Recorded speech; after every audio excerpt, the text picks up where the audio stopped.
He has left. He raised his hand. Maybe Sean wants to just very quickly explain why I have been given the award. You know, when you get it, you sort of feel a little unsure, but certainly it has to do with fortitude given the situation. But if Sean might want to give a minute or two to just... It's all right, we'll come back to Sean later. No, we'll come back to him. You keep talking. Well, so that's it. The ceremony will take place in November in New York. I'm still not sure if I'll be able to travel, although the literary team has lifted the ban last June. Now I'm facing with new charges. ก็เดี๋ยวเดือนพฤศจิกายนนะคะจะเป็นเวลาที่พี่ประวิตรจะได้เดินทางไปรับรางวัลแต่ว่าตอนนี้ก็ไม่แน่ใจว่าจะได้ไปไหมเพราะว่าเพิ่งจะได้คดีใหม่มา Police investigator at the Technology Crimes Suppression Division, which is at the government complex building in Jangwatana Road. So the award is a boost, but at the same time, you know, it attracts more attention. I got hate speech coming in, particularly on Twitter, and the society is so divisive, and that's the sort of situations you have to. หลังจากได้รับรางวัลนะคะก็มีคนเข้ามาด่าบ้างเหมือนกันนะคะใน Twitter. Do you regard yourself as an activist journalist? Do you set out to be provocative, to push the envelope, or do you just do a day's work on whatever subject comes up? I'm primarily a journalist. The first, the two detentions that took place was unprovoked, as in I wasn't on the street or tweeting, calling them to detain me. I think the first detention, which lasted for a week, we were kept in a camp in Ratchaburi province, took place because I wrote an instant criticism against martial law, which was imposed 2 days before the coup, if you recall. Yeah. And it just happened that it came out on the International New York Times on the day of the coup. ครั้งแรกที่ถูกจับไปปรับทัศนคติที่ราชบุรีเป็นเวลา1 เดือน1 สัปดาห์นะคะก็เพราะว่ามีการทวิตเตอร์นะคะข้อความไม่เห็นด้วยกับการประกาศกฎอัยการศึกค่ะ I was spending a good amount of time here, and whenever they asked about Prayut, I would always say, you know, Prayut. The question is, what kind of man or person is Prayut? And I always say, look, Prayut said publicly many times as army chief that he will not stage any coup, and of course, he staged the coup. So you could only read it two ways: either he changed his mind abruptly or he lied. Either way, Prayut is not a reliable person, and I think they must have been watching you know, Al Jazeera, the BBC and other, and so on the following day there was this order read on television and radio and on all the stations summoning me to be detained. Okay, second time it was about Twitter. You know, I tweeted saying that to me, and that was a year after. It happened in September 2015. ก่อนที่จะถูกปรับทัศนคติ I simply tweeted both in Thai and English, of course, saying something like, to me, General Prayut was no longer an army general the day he staged the coup, and it got them really offended because when they took me in, before they would blindfolded me, I went through 6 hours of interrogations by the military, and they reminded me that only His Majesty could bestow or remove the ranking of an army, a general. ครั้งที่2ก็คือพี่ประวิตรไปวิจารณ์ว่าตอนที่ประยุทธ์ทำรัฐประหารเนี่ยไม่ได้ถือว่าเป็นผบ.ทบ.แล้วก็ได้ทราบว่าเขาโกรธมากเลยถูกจับปรับทัศนคติครั้งหนึ่ง inside an unspecified van which doesn't look official at all. So that reminds me of East Germany, you know, that's what they do back in those days. So my answer is no. You know, I only express myself, but of course, at this special time, let me just be very clear. We can't just report. We have to defend whatever freedom of speech and freedom of press freedoms that we have left. If you give in and start treating this พี่ประวิตรก็บอกว่าในเวลาแบบนี้เนี่ยเราไม่สามารถจะแค่รายงานข่าวเฉยๆแต่เราจะต้องลุกขึ้นมาปกป้องสิทธิเสรีภาพในการแสดงความคิดเห็นด้วย I repeatedly call this regime illegitimate, and I I suspect it has to do with some of my posting on Facebook that got myself in trouble yesterday may have something to do with that. You cannot treat this regime as a normal administration. So that is the stance. While other media, okay, I get that point. They just report about what's happening at the government house as normal. ก็พี่ประวิตรก็มีท่าทีที่ต่อต้านอำนาจเผด็จการมาโดยตลอดในขณะที่สื่ออื่นส่วนใหญ่ก็ยังคงรายงานกันไปตามปกติ After the second detentions, I was asked by the New Democracy Movement to join a rally and speak at the rally, and I refused because once you cross that line, you become an activist, of course. And I think if you become an activist in such manner, I think you have to leave your job. But of course, the nation asked me to resign the day after I was released from my second detention, so I didn't have to have trouble. And that's how I ended up at Council English today. Okay, but you are dealing with หลังจากถูกปรับทัศนคติครั้งที่2 Nation ก็ขอให้พี่ประวิตรลาออกตอนนี้ก็เลยทำงานอยู่กับ Council English You have to be fair, and I am fair. I recall the Bangkok Post which interviewed me after my second detention, and somehow the story had some slight mistake describing the room as having no windows or something, and I wrote a letter to the Post back to the editor correcting that. I think we need to be fair. There's no hatred. This is just a matter of principle. We hope they understand that people who are critical of the literary regimes are not all Thaksin paid or red shirts. Well, I respect red shirts and Thaksin supporters, but the whole situation is much more complicated and complex than that. Okay, just one final question. You've pushed yourself out. You're a target. You're a lightning rod. When do you feel you've done enough? You've made your point, but you don't have to go any further with personal sacrifice. I really wish I could just return to a very normal life, as a reporter, or even quit the job and do right. คำถามก็คือว่าพี่ประวิตรจะทำไปถึงแค่ไหนนะคะในการต่อสู้ Given this situation, the fact that we don't even have our basic civil rights, I can't just sit idly. If you are in a position to be able to do something, พี่ประวิตรก็บอกว่าจริงๆก็อยากจะใช้ชีวิตทำงานปกติธรรมดานะคะแต่สถานการณ์ตอนนี้มันก็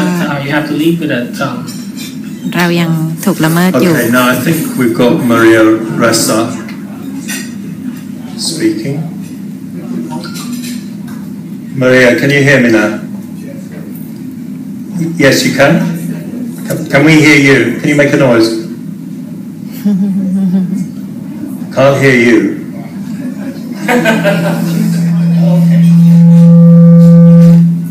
I can see Angzo quite clearly. Can you hear me, Angzo? Yes, it's a very slow link. Right, it's still not working properly, so I'm going to carry on with Ed. Ed, we've just discussed what's happening to one particular journalist in Thailand. You have a much broader purview of the whole region. Can you give us a run through of what you believe is going on in terms of press freedom? This year, I think the region has become Microphone's not working. It's working. Wake up on the desk then. Yeah, I think you're all right. Okay? Yeah. Okay. So we have seen a lot of restriction in the region this year, particularly because the countries that are seen as freer, Thailand, Philippines, Indonesia, and Myanmar, have shown very clear signs of restrictions of press freedom. Thailand in particular, we're very concerned because the environment. Province case is probably just an example of what the entire community is experiencing. So, and we're actually very happy that he has received this award because it gives a signal that there are times that journalists must take a stand, particularly to defend their job, their colleagues. Praveen is quite a high-profile speaker against the military regime and the restrictions of press freedom. But there are other journalists in Thailand who are facing basically the same task, the same situation. And it's important for that kind of work to be recognized. So probably Maria will be describing what's happening in the Philippines, but as a Filipino, we've always had this problem of impunity against journalists. We are the third or fourth, depending on the year, in terms of the number of journalists killed.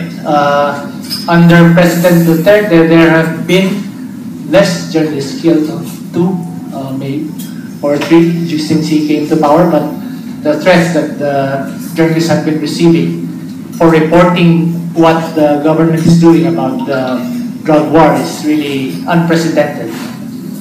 And then Indonesia, for example, there's still that anti-media attitude of the bureaucracy. Last year, there is an unprecedented 70 attacks against the media. Although thankfully no one is killed, it's higher than what they normally experience. And we guess that's a sign of also that the situation in Indonesia is not getting any better. What about other countries in the region? Well, if you look at the rankings, the RSF has this annual press freedom rankings, and Southeast Asia has been really performing very low. If you look at all the ranks last year, every country in Southeast Asia is in the bottom third, and that's not something that you can be proud of as a media community. And there are different reasons, but so apart from these countries that where ถ้าพูดถึงเสรีภาพสื่อของทั้งโลกนะคะก็คือประเทศในเอเชียตะวันออกเฉียงใต้เนี่ยมีการได้รับการจัดลำดับที่ต่ำที่สุดในโลกอยู่แบบต่ำสุด3 อันดับเนี่ยเป็นของ Southeast Asia ในเรื่องเสรีภาพสื่อ publishers from establishing new newspapers because they're prevented by these laws. Vietnam, Laos, and Brunei have very strict. Basically, all media in these countries are state-owned or state-affiliated. Right, and what about direct intervention? I mean, in Burma, for example, we've had 3 journalists arrested, sitting looking at jail time for basically doing their job, which is a very similar situation to one that occurred with the Thai journalist a few months earlier, who was caught with pamphlets in his car, and he was hauled up as well. Yeah. So in Burma, in Myanmar, the situation, particularly this year, is alarming, as there are now 5 cases against journalists. Many of them are charged under the telecommunications law for their Facebook posts related to their work. It is particularly ตอนนี้ก็เล่าถึงตัวอย่างของสื่อที่พม่าที่มีการถูกละเมิดแล้วก็ถูกตั้งข้อหาเหมือนกัน things to be better under the government of Aung San Suu Kyi. But then, if we look at the cases, especially telecommunications law, there are about 80 cases, and 10 of these are against affecting media people. And of these 80 cases, 75 were filed since April 2015, after the NLD took power, and it's just basically a law which anyone can use to target critics of the government or to get back at their enemies. But what is particularly alarming is that there seems to be this enough cases that you can say that this law is harming press freedom in Myanmar. Right. Well, how are we doing with that part? So look, Sean, can you pop up on the microphone and give us a rundown on why Probit did get this prize?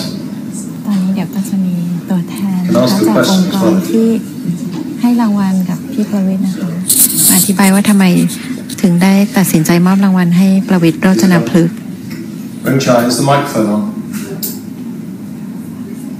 Is that mic on?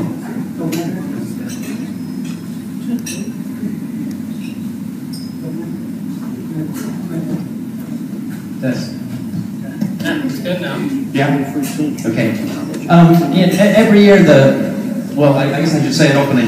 I work as a journalist here in Bangkok and have since 1999. I'm currently with Asia Times Online as Southeast Asia editor. But for the last decade, I've also served as the Committee to Protect Journalists Southeast Asia representative. And in that role, I monitor press freedom conditions across all 11 Southeast Asian nations. Every year, the Committee to Protect Journalists, which is based in New York, it's a nonpartisan press freedom advocacy organization, looks across the world to award journalists for their courage in reporting and for those that have stood up to extraordinary instances of persecution and repression. For my patch, in most years, one journalist of the 4 we award every year comes from Southeast Asia, which speaks to what Sipa said about just the poor press freedom conditions across the region, and it's been that way for a very long time. This year, แล้วก็ดูสื่อที่ทำงานในสถานการณ์ที่ยากลำบากที่ถูกคุกคามเสรีภาพ We've given to independent bloggers in Vietnam, which often face prison. ปีนี้ก็มีการมอบรางวัลให้กับบล็อกเกอร์ที่เวียดนาม This year we thought it was important to make the case that the press freedom situation in Thailand has deteriorated to such a degree. ปีนี้เนื่องจากสถานการณ์เสรีภาพสื่อของไทยเนี่ยมันตกต่ำมากๆนะคะ That we looked for an emblematic reporter who has stood up to that military pressure. And ก็เลยมองหาว่านักข่าวคนไหนที่มีบทบาทโดดเด่นในการทำหน้าที่ We could not really find any other reporter in the country that stood up as strongly in their reporting, in their social media activities as Prawit has. เราก็ได้เห็นว่าบทบาทของพี่ประวิตรนั้นโดดเด่นที่สุดนะคะในการทำงานแล้วก็ในการสื่อสารที่เป็นลักษณะของการ let's face it, Prawit ไม่เกรงกลัวต่อเผด็จการ reported on this extraordinary Lesmajes crackdown, which a lot of the media wants to overlook and pretend isn't happening. People are being thrown in prison for the silliest things, for long prison sentences, for mere Facebook posts which insinuate some sort of criticism of the monarchy. คดีนะคะอย่างเช่นม.112เนี่ยสื่อส่วนใหญ่ก็จะไม่กล้ารายงาน But Prawit in his reporting, I think, although Dominic asked, are you an activist reporter? I think if you look at his reporting on the crackdown, no one shot straighter and as courageously on this extraordinary crackdown, which a lot of us a lot of people in Thai society are looking the other way from. Prawit's put a light on it. ในสถานการณ์ที่ใครๆเนี่ยหันหน้าหนีหรือว่าไม่รายงานเนี่ยคุณประวิตรก็ไปอยู่ตรงนั้นแล้วก็รายงานอย่างแข่งขันแล้วก็มีบทบาทที่โดดเด่น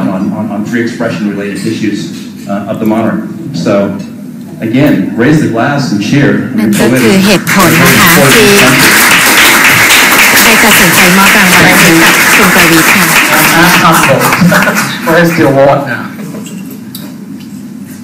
How are we doing, John? So look, we have here a Filipino and a Thai journalist, and if you look back historically in Southeast Asia, these were the two bastions of the free press. The Philippines was courageous and colourful and exuberant, and Thailand had a very respectable press in the 1990s, but it was well funded. Starting with you, Prawit, how do you feel? We've talked about the slippery slope. How bad is the slippery slope in terms of the quality of journalism? Never mind. อันนี้ก็เป็นคำถามเกี่ยวกับความรู้สึกของพี่ประวิตรนะคะเกี่ยวกับคุณภาพของสื่อไทยในตอนนี้ A good number of mainstream mass media do at least initially supported the coup. So there is that context that we must understand. สื่อหลักส่วนใหญ่เนี่ยในช่วงแรกเนี่ยสนับสนุนรัฐประหารด้วยซ้ำไปนะคะด้วยความที่เราแบ่งเป็นขั้วการเมืองอย่างชัดเจน outrightly call or support the 2014 coup, including actually the previous one back in 2006. So this sets a very strange ก็ในทุกครั้งที่มีรัฐประหารเนี่ยมันก็จะมีสื่อที่ไปสนับสนุนอยู่ people who would should otherwise be calling for more press freedom or defend press freedom, but in the end, not until this draft media reform bill or media control bill, did they manage to sort of try to get their act together? Before that, they were pretty much for the coup, and we're talking about at least half the mainstream media. You know, read the Bank of Laws and the nation, you would see that divisions, different opinions. But again, we're not talking about this military regime being an elected government. You know, it used force to seize power, and that's a difference. If they're happy with Prayut, I'm okay with that, but that's not the case.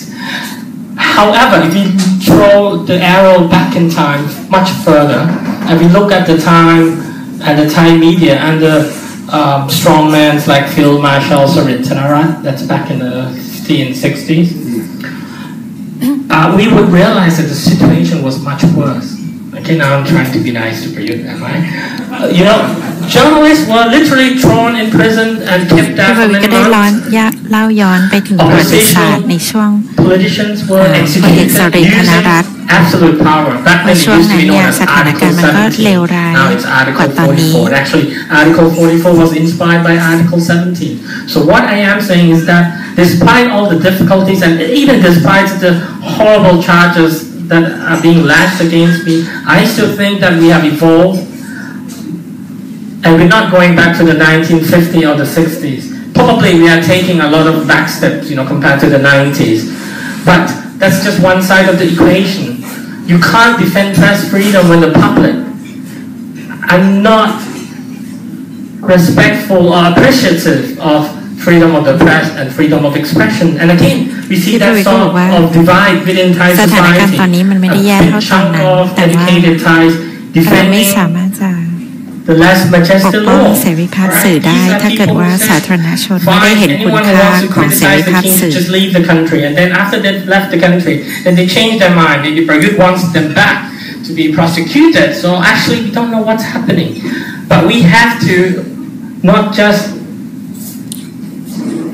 attain press freedom because it just doesn't exist in a vacuum, but we have to somehow foster a culture which is even beyond the media circle, a culture that is appreciative of freedom of expressions and press freedom. Unfortunately, even amongst those who are against Prayut, many of them can't take criticism themselves. กับเสรีภาพในการแสดงออกไม่ใช่แค่เสรีภาพสื่อ Maybe the 1990s, as you said, Dominic, was somehow artificial.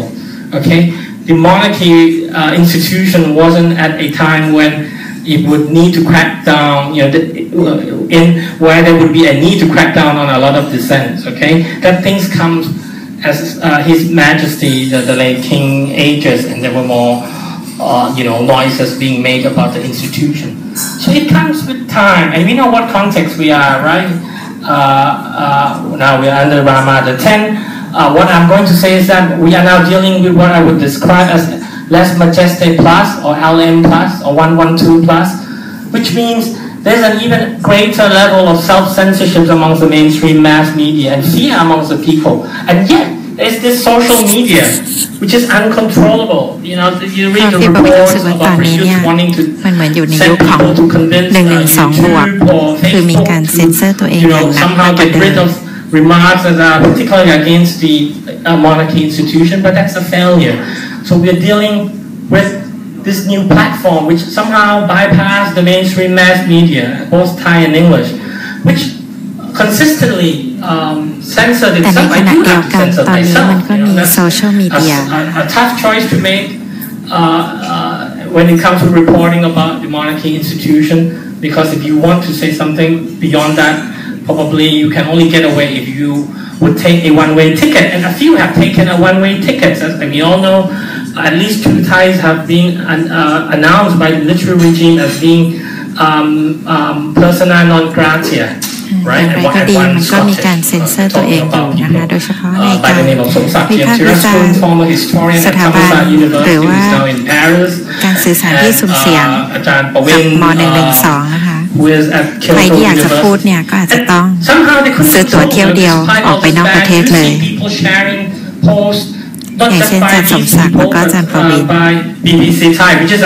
Actually, that's just a hybrid thing. Perhaps it's the only organizations writing in Thai that is very critical, okay, on top of Prachathai, which is very critical and led to the detention of Jatupat Pai Dowding, who all he did was to share the content of a controversial biography of the current king. And he has been sitting in prison for longer than half a year now, and there's no end. This is pre-trial detention of a man who eventually had to finish his class, undergraduate class in school.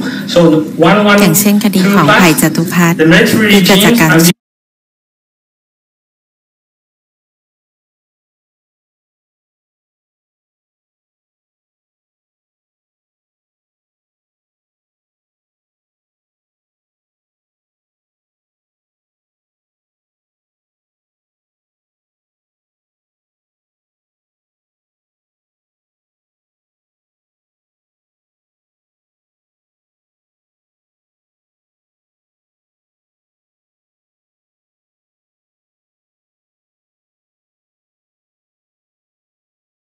was being dispatched to an undisclosed detention cell.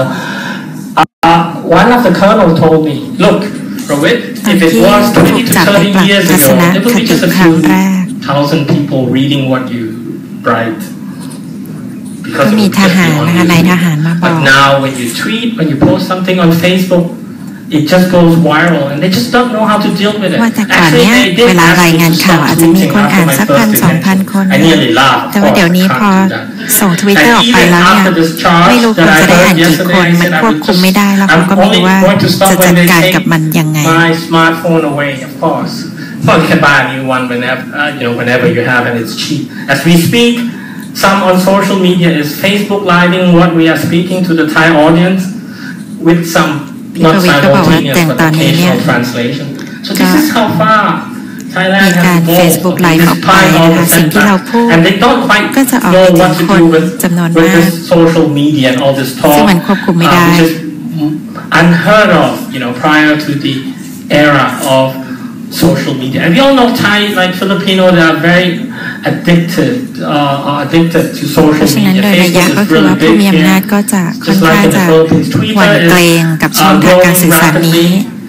My fear is that they might resort at the end to the Chinese model and simply just say we're going to just shut down Facebook and Twitter and create our own whatever. ถ้าเกิดอยากจะควบคุมกันจริงๆก็ต้องไปใช้โมเดลแบบจีนนะคะที่แบน Facebook แล้วก็สร้างแพลตฟอร์มของตัวเองไปเลย And we need tourists to be able to access Facebook and Twitter. If you're going to say there's no Twitter, Facebook or Twitter here, I think the tourists would go to Laos or Cambodia or elsewhere. So it's not a country that is big enough to have that muscle to just shut Facebook and Twitter away. And they're grappling with it, and I reckon this is one of the latest attempts, the charges against me has to do with Facebook posting. Clearly it's sending a chilling effect to other people. And I don't like it. Personally, I use my real name on both Facebook and Twitter, and I am always against people who use pseudonyms or fake names on Twitter or Facebook. But because of this fear, we see a lot of people who engage in critical discussions about the monarchy, about the military regime, using alias on Facebook or Twitter in Thailand, and yet they don't feel that free. I think they know that if the military regime want to hunt them down, they will. But then it's like a school of fish.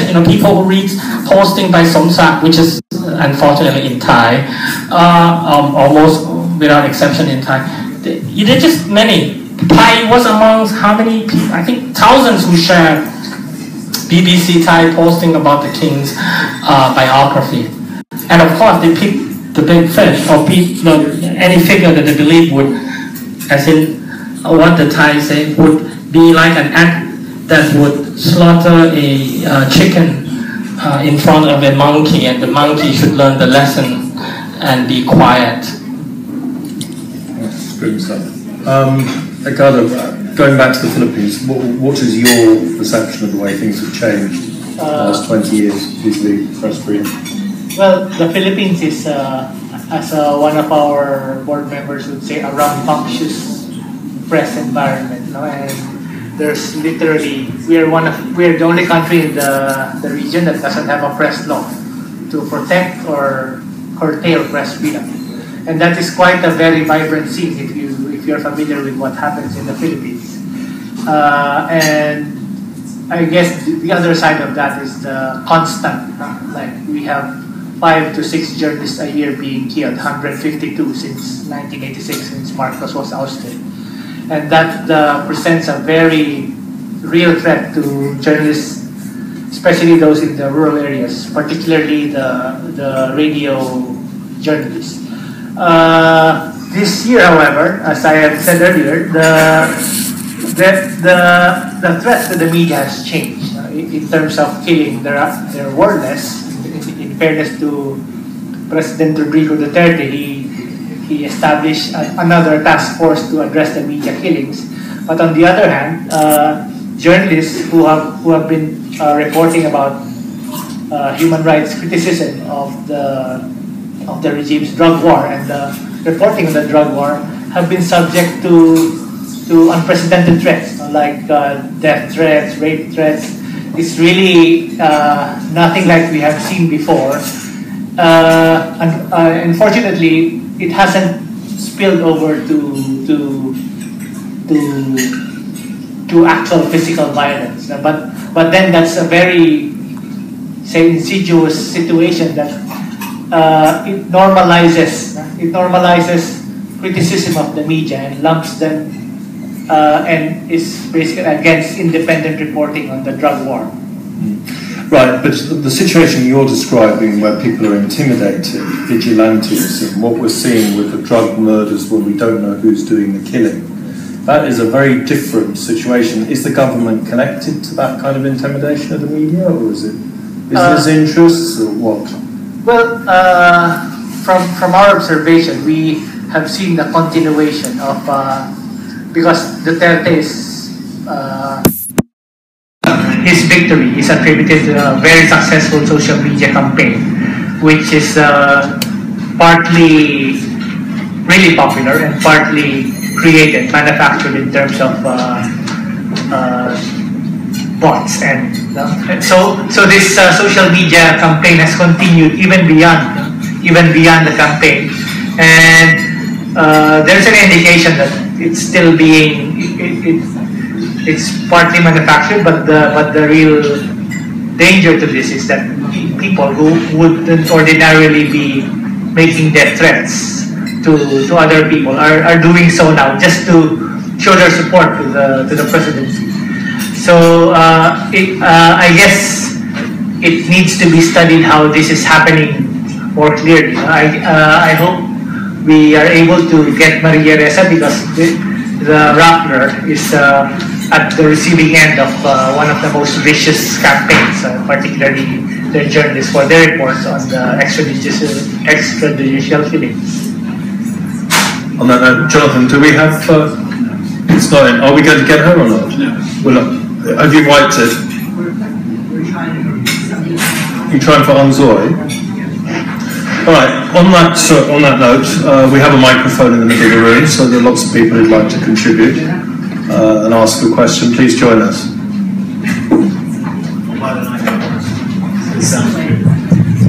No one else is in a hurry. Just a curiosity thing. I don't think there's technical problems, which obviously not going to get resolved today. And in fact, the question I wanted to ask to both Pravesh and Ed relates to what Maria Ressa would have talked about had we managed to get her up. I don't know, Ed's just referred to what Rappler's been doing. Journalists in the Philippines have come under intense organised social media attacks.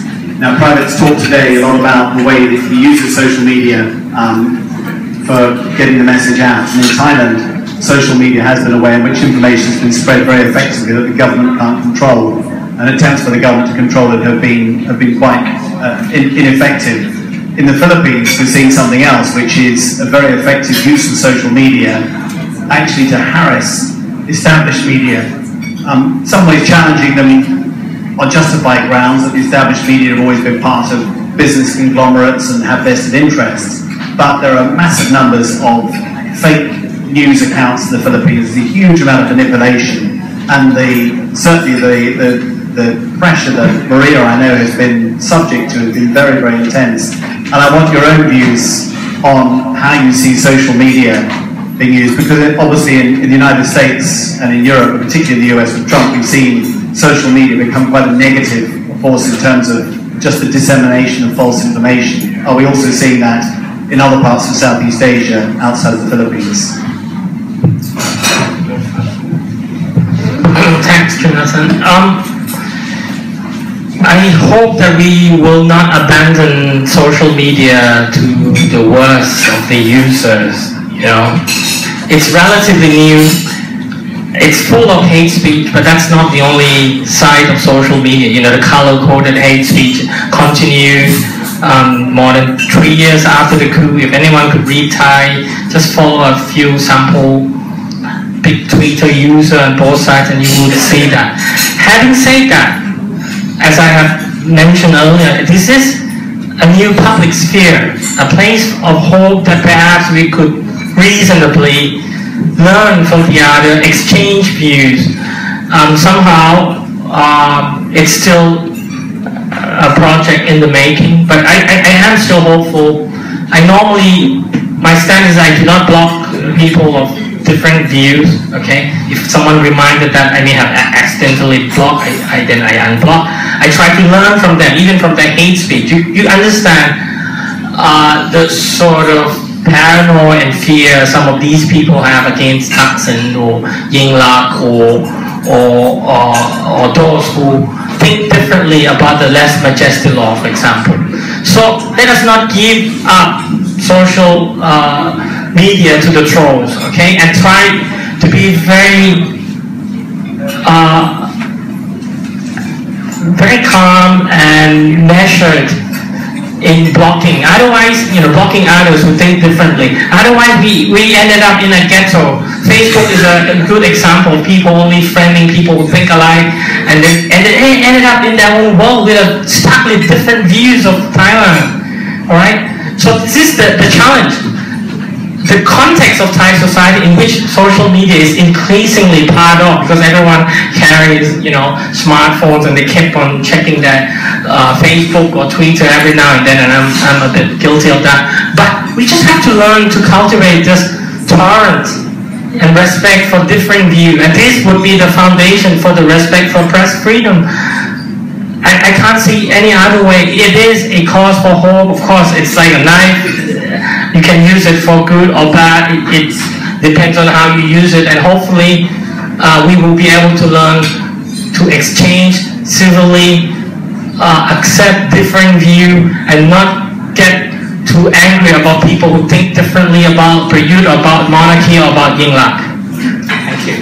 What's your own sense about the Thai authorities' attempts to control social media?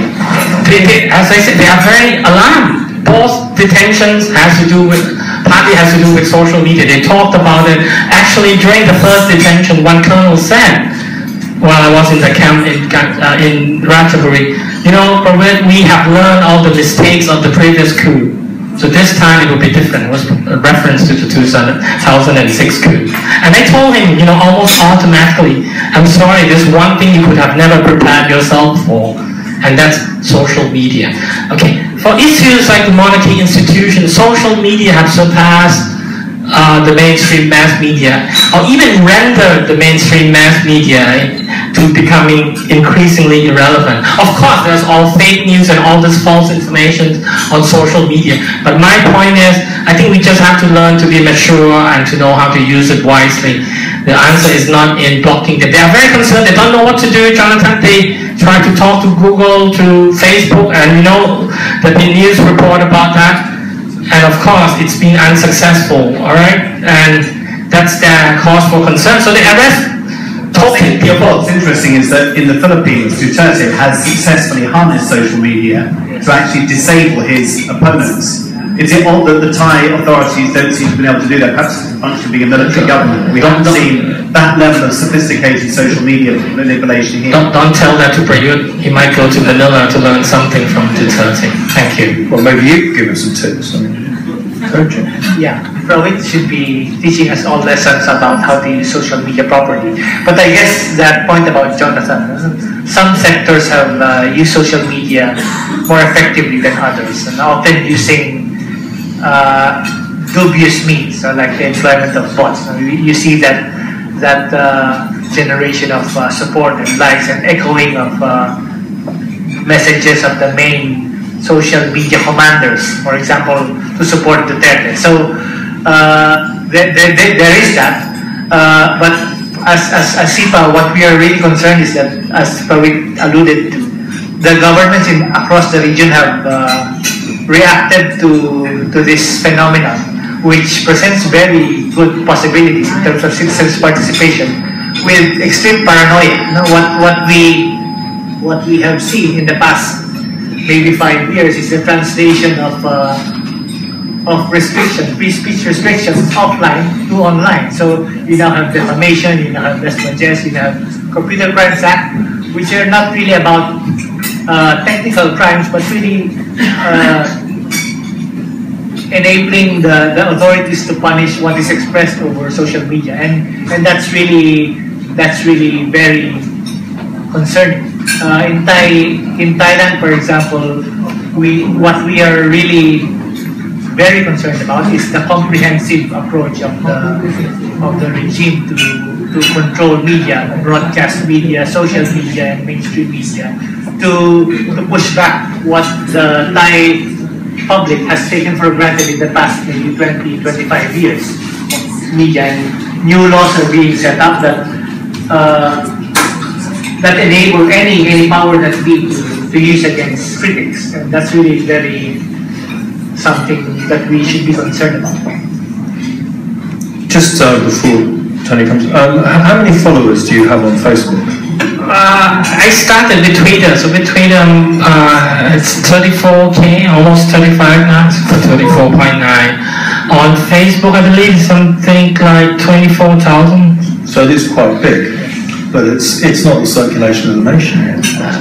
Yeah, the alleged circulation. The alleged. But no, the thing is, that's what they call social network. When people share, you could have someone with even more followers retweeting or sharing your posting, and that's what it counts. Like Yingluck, who has 6 million. Well, and 1,000 showed up yesterday. Okay, Tina. Tina from Council of English. I have a question for Rohit. Congrats for your watching today, and thanks for everyone joining us today with the issue today. Rohit, you're a journalist and you're also a person who freely expresses his opinion on Facebook and social media.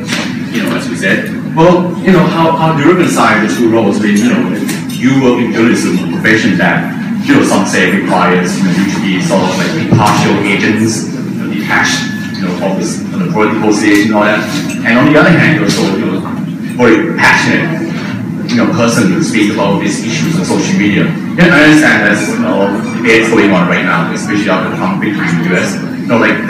What's the line of boundary that journalists should use? How should be either as impartial, neutral, detached agents of truth? And I understand, our editor thought he's that kind of person. He's really journalism and his basic opinion and all. On the other hand, you also have people believe journalists should do more than just reporting facts. You should also, express their stance and take up issues. What's your reconciliation on this? Thanks, Tony. There's no clear line. As you know, journalists, even amongst journalists, there are different views as to how to approach a proper story. Do you have to always call the other side, or would you do an in-depth interview on just one side in a more empathetic way, But again, having said that, I always try to be very fair to the other side. So I don't hate Prayut. This is not a matter of hating him or General Prayut, despite what they have done to me. This is a matter of principle. Okay, you're just trying to defend press freedom, but you can't even function if you don't have press freedom. So we are now in an extraordinary situation, and as I have said earlier, I wish I could return to be my normal Prayut. The pre-coup life would be much simpler, but that ain't happening anytime soon. And you can't do a proper job if you can't defend press freedom, because increasingly, and Tony, The military regime sent all sorts of signals through many ways to pressure us not to write this or that story. That's happening every day, and the public are not being even properly informed. Actually, at Council English, that's one of the pride, if I may advertise, councilenglish.com. You know, when we run into troubles of having to censor stuff about the monarchy, we try to make it a point and note it in the story that this story is subject to censorship. So I try my best, and you know, there's a slight difference between being impartial and being fair. I am fair. I can never be impartial between, you know, between dictatorship and freedom. But I am fair to Prayut. I would never slander him, use abusive word, or cook anything that I think doesn't merit. You know, the thing. Just take the case of Koti, this guy who have allegedly been just abducted in Laos and believed to be enforced disappear. We still do not know the truth unless I see concrete evidence. I'm not going to conclude that it was the handiworks of the military regime. You know, but thanks for your question, Tony, and thanks for thanking me. I'm going to hold the questions. I think we've now got Ong Zaw in Rangoon, finally. Is he on the screen or not? Ong Zaw, can you hear me? I'm lip reading you. Come on, guys. Just a suggestion, why don't you just have her call on the phone, put her picture up and have her talk. I mean, I don't want to come up with an extreme idea, but yeah, it seems pretty simple. 21st century. Zoji, can I hear you? Use your smartphone, right? I can hear Zoji in the background.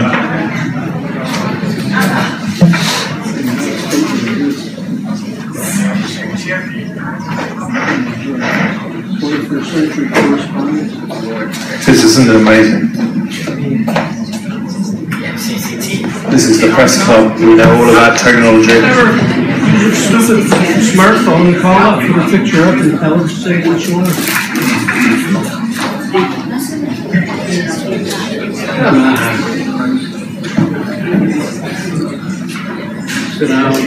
Alright, so, Jonathan, ask a question. Hi, I'm Jonathan Miller from Channel News.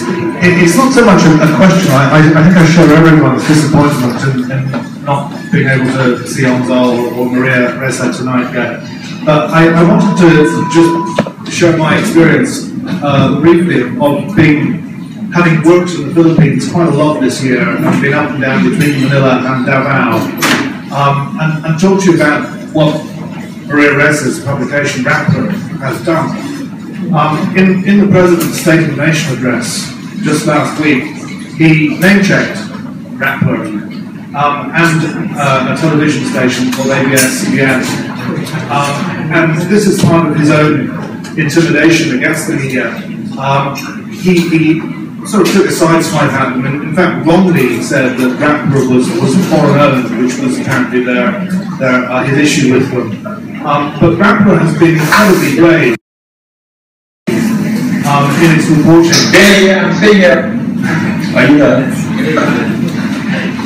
Rappler has been incredibly brave in its reporting, and again I've been to news conferences with Duterte, in which Rappler journalists have asked difficult questions and put to him, along with other journalists, really challenging questions about what's happening, particularly in his war on drugs, but also about his plans for martial law. And I think we should, the respect that we should have for these publications standing up against what I think is the making of a dictator in the Philippines.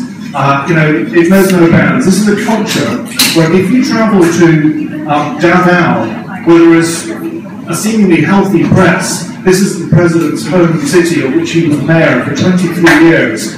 They have a culture there, as explained to me by one newspaper editor, of what they call envelopmental journalism.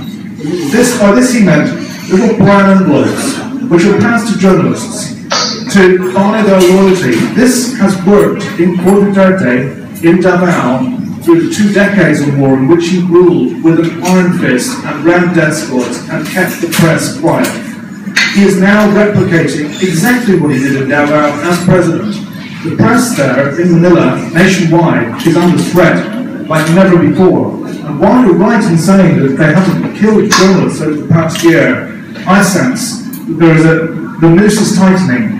And it's not only journalists, but human rights workers, lawyers, priests, those who speak out and criticize the China, that is war on drugs, have come in for extreme intimidation and, as you said before, death threats. I know many who receive death threats. And I think we've got to keep a really close look at what's happening in the Philippines, because it's dangerous. And while no one's being killed just yet, journalists have been killed just yet, many, many others have, and it won't be long. No question particularly. Okay, is Anzola, can you get him up? Zuji, can you hear me? Yeah. We've got your voice. Yeah. I'm sorry for all the mess that's gone on this evening. You started your journalistic career in Thailand because of the lack of freedom of speech in Burma, and today you're back in Rangoon, Yangon, and there's a new era in journalism, but you have concerns once more. Maybe you can discuss them with us.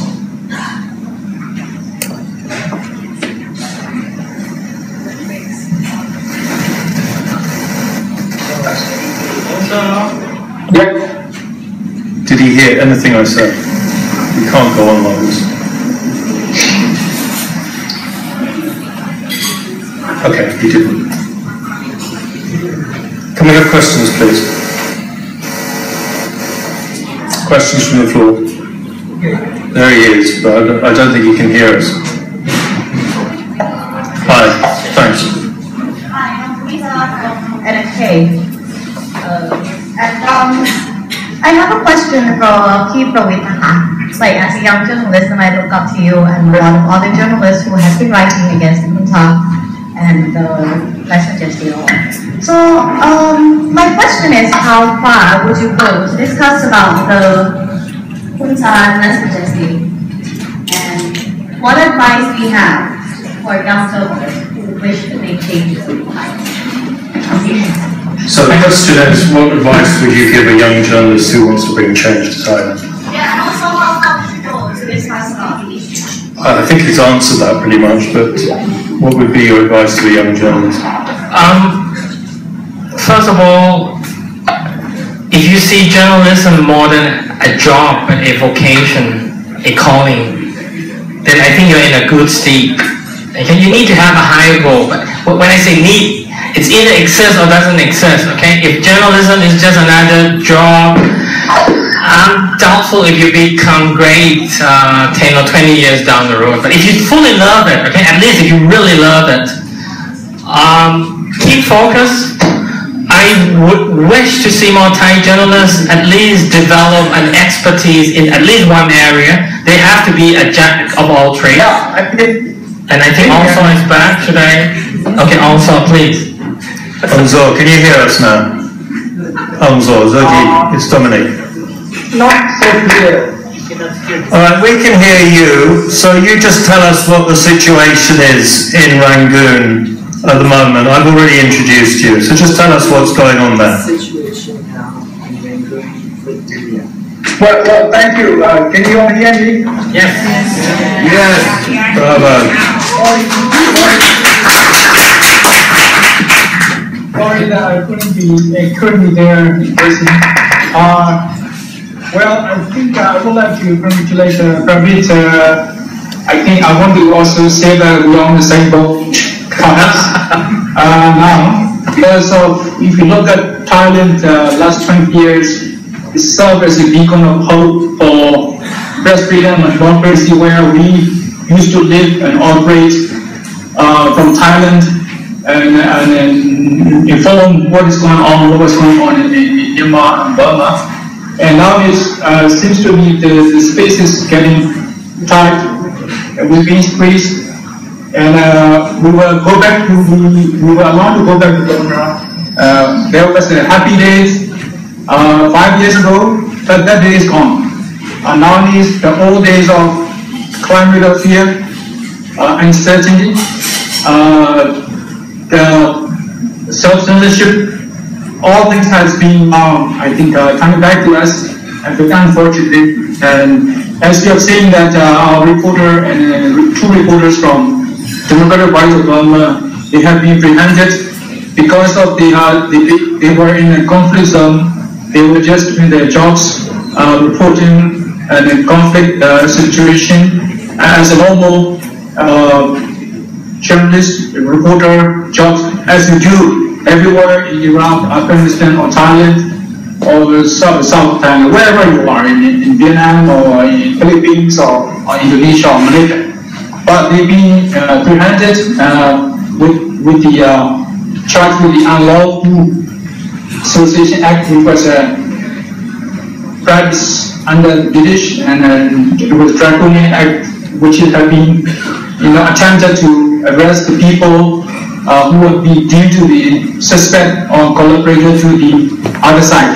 So this law has been brought out of closet to charge reporters, as well as the infamous 66D, which has been kind of a computer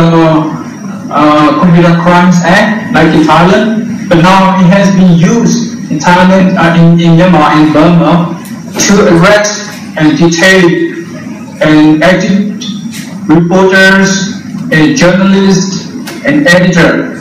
It is supposed to protect, the law is supposed to protect the civilians and activists or social media, active social media user. It's supposed to protect the people, but it's now used against those of us and media people, media personnel, and reporters, editor, and put us in prison. We couldn't even get a bill. It criminalized the information, and it put people in prison and without bail. So this now we are under the elected civilian government led by Dawn San Suu Kyi and other Democrats. But you can clearly see that we are going in the wrong direction, and you can clearly see that within 1 or 2 years under this administration, the obvious backsliding, the return of climate fear, there's a widespread self-censorship awareness. Even as I now to you, we are not even sure what is happening for us tomorrow as I speak now, because of how much power, how much space, how much limitation, or what is the barrier, or what is the drawing line, we are not even sure now. And to describe our situation, I mean the fourth estate, which is supposed to serve a stronger pillar of the democratic society in any country. So I think this is a very brief situation that we have. But last week there was a very interesting development. Because of the detention of our reporter and journalist, it has been thanks to CPJ, RSF, and everyone who've been raising the issues, covering the issues. It has been quite persistent in terms of getting attention and everywhere. So I think military and Ministry of Information, they came out with all the some kind of a joint meeting, and the military spokesperson came out and said that he said we won't interfere in a judicial matter. It's meaning that they won't pressure the judicial process, because where in northern part of Burma, in Shan State, our reporter and DV reporters, 3 of them, with the other driver and other civilians who accompanied them during the trip, were prevented and detained. So the military, this first time they came out to say that we won't interfere in a judiciary matter, which is maybe, yes, maybe that there's a small impact, a small glimmer of hope, but because of this coming Friday, there will be another trial, open trial for our reporters, And if that is going to be transparent, if there is no people from upstairs to, pressure, and they are daily, a very small, slim chance that we might be granted bail. That is going to be, I would say, in the scale of Burma, in the case of Burma, that would be very interesting for me. So we don't know yet that how co-proceeding will proceed, and when as we speak to or spoke to communication with the local people and the law firms, lawyers, and there is definitely a worry. They worry that they don't act independently. They can't act independently. They know that if they even wanted to build it out, they don't know what kind of impact will come to them, or what kind of thing will affect them.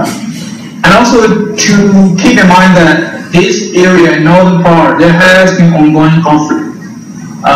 Fighting has been very consistent between the troops, Burmese army forces, and also rebel and insurgent forces. So I think there is also fear that because there was a bomb attack to the police station where our reporters are briefly detained. So if even the judge or any lawyer, if they started to be politicizing the issue, if they start to speak, if they take a daring step, they worry that not just the military or government, but also there's other side of the element, which is, they were trying to come out and do something. So I think this is under pressure from both sides. For us as a journalist, in 2012, well, we went back to Burma. We're so happy to go home, full of optimism, but we were not naive. We were very cautious that things could get nasty and then ugly. And we have seen it. We've seen it in 2014, 2013, ahead of the election, the rise of radical nationalist movement and a lot of conflicts and criminal rights. We have covered free. But now, the space seems to be, the army is, and this civilian government, space seems to be tighter. And we don't, pardon? No, we haven't said anything. We're listening to you, Georgie. Oh, I should stop, but I'm saying, we're not even sure now under this government, dealing with the two governments, two authorities, or who is commanding the ship, who is commanding the boat. We are not even sure in this kind of, and the Burma issue has been overshadowed everywhere. Obama Air Force landed to Burma twice, and everyone comes to praise Burma. Now, if you look at where we are today, I mean, we are almost back to square one. That's what I want to say. Okay, that's a very gloomy assessment. What are your own plans for running the Irrawaddy? You're dividing your time between Chiang Mai and Rangoon. What are your plans? As the editor of the Irrawaddy and how it's moving forward, if you could just also move slightly to the left. The Irrawaddy was a monthly magazine which was... Yeah, carry on. The question, what? Please say sorry. What are your plans as the editor of the Irrawaddy and how the Irrawaddy is going to move forward in this climate? Well, I think everyone's, those media practitioners inside the country, I think there are very few independent journalists, reporters, but still there are the large number of inspiring reporters, and they are worried, and they worry about what they can write in case something happens. That we all thinking about contingency plan. we have to think of what if something happened. Ahead of 2020, there's a sign that things are going to get worse and worse.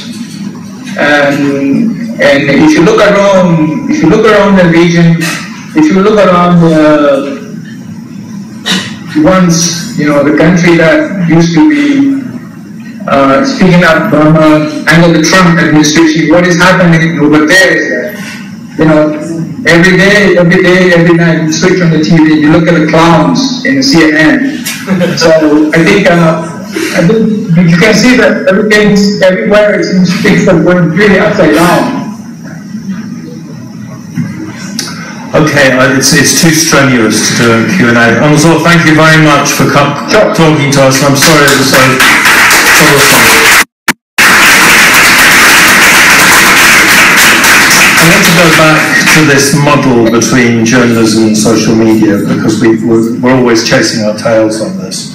There was a very interesting development yesterday in Indonesia where the managing director of Telegram was called in to meet the communications minister, and he was told, we have a very serious problem in this country with your service, and that is it's being used by Islamic State.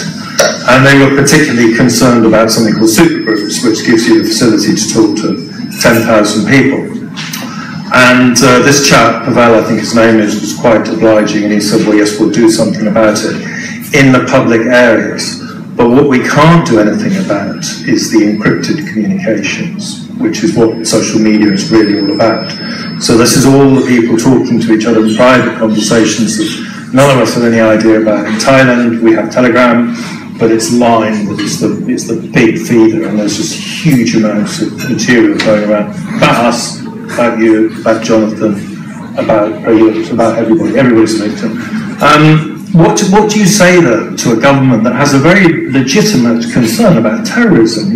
They have implicated Telegram in 17 attacks, including the Sumatra bus station and the murder of the policeman and what have you. What do you say? I mean, the government's job is to protect the peace, and yet this is not a free speech debate, is it?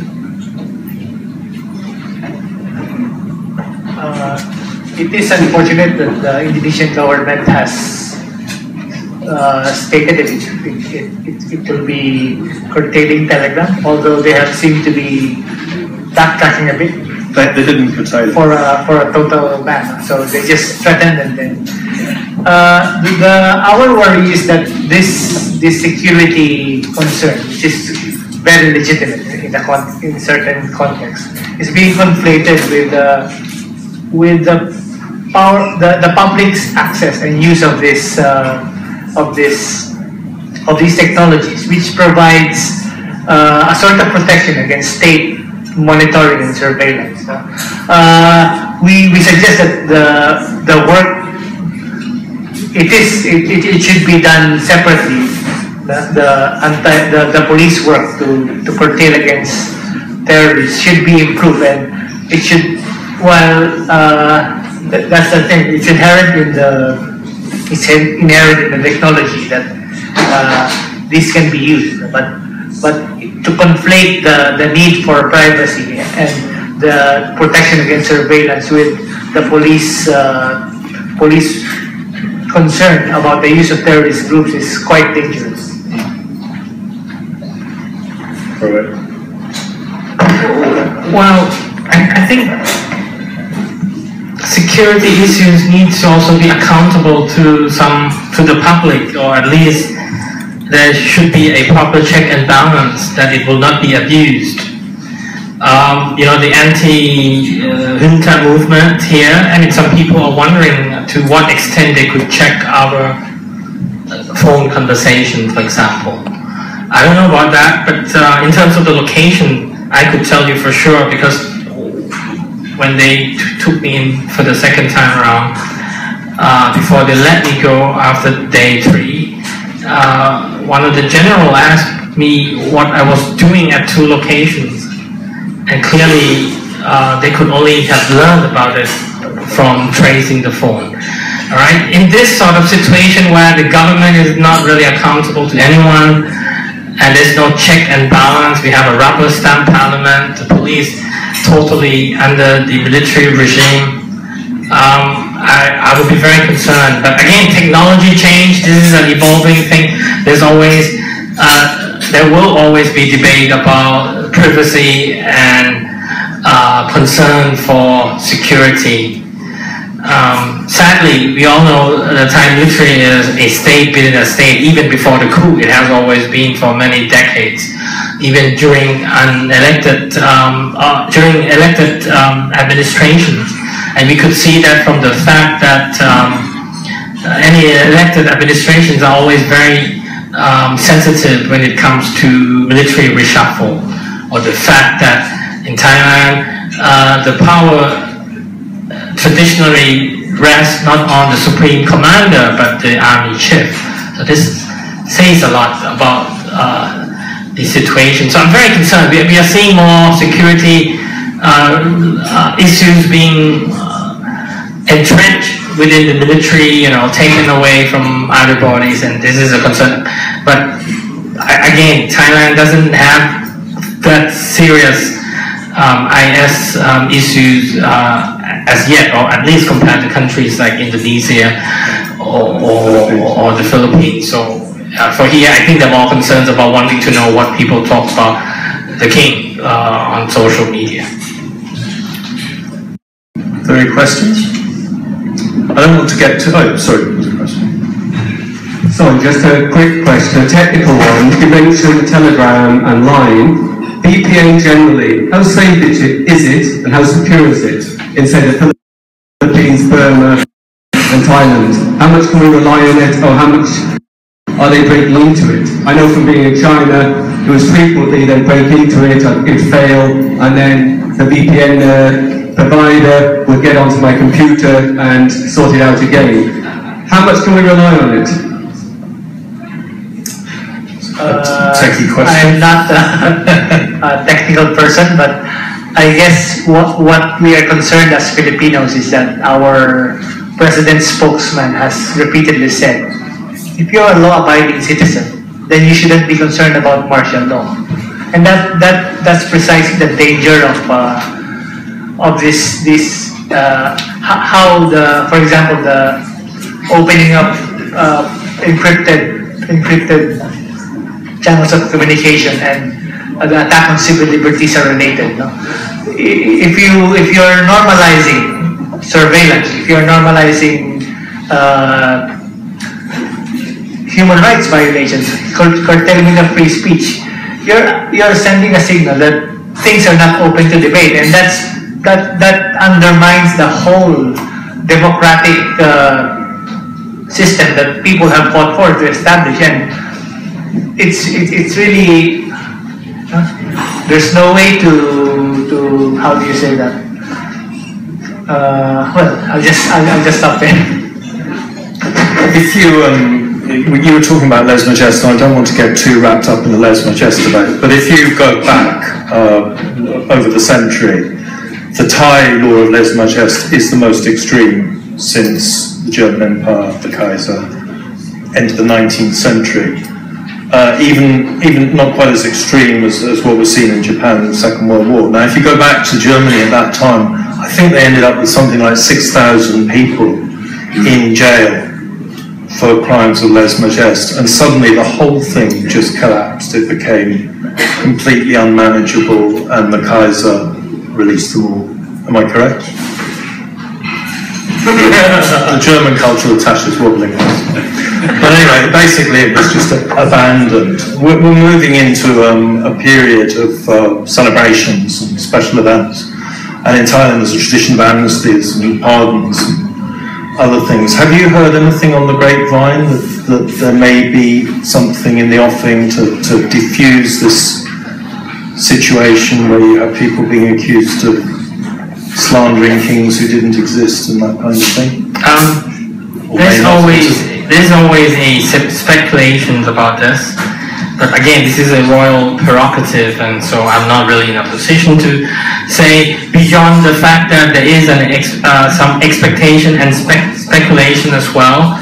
Although I could quote people like Kun Ekachai Hong Kangwan, a former Les Majesté detainee himself, and he's now out and assisting those who are still behind bars. And he said he's not very hopeful. He thinks that is unlikely. But we'll just have to wait and see. All right. So we could be pleasantly surprised. Right. Well, it's been a hell of an evening for technology, and I can only apologise for it. We will sort this out. And I'm not clear what happened, but we finally got Hangzhou on a very bad connection. The good news, of course, is that Maria Ressa will be talking to us, and we will have another programme on this subject at some time in the not too distant future. So on that note, thank you Hangzhou in cyberspace, and thank you Prawit, and thank you Ed for coming.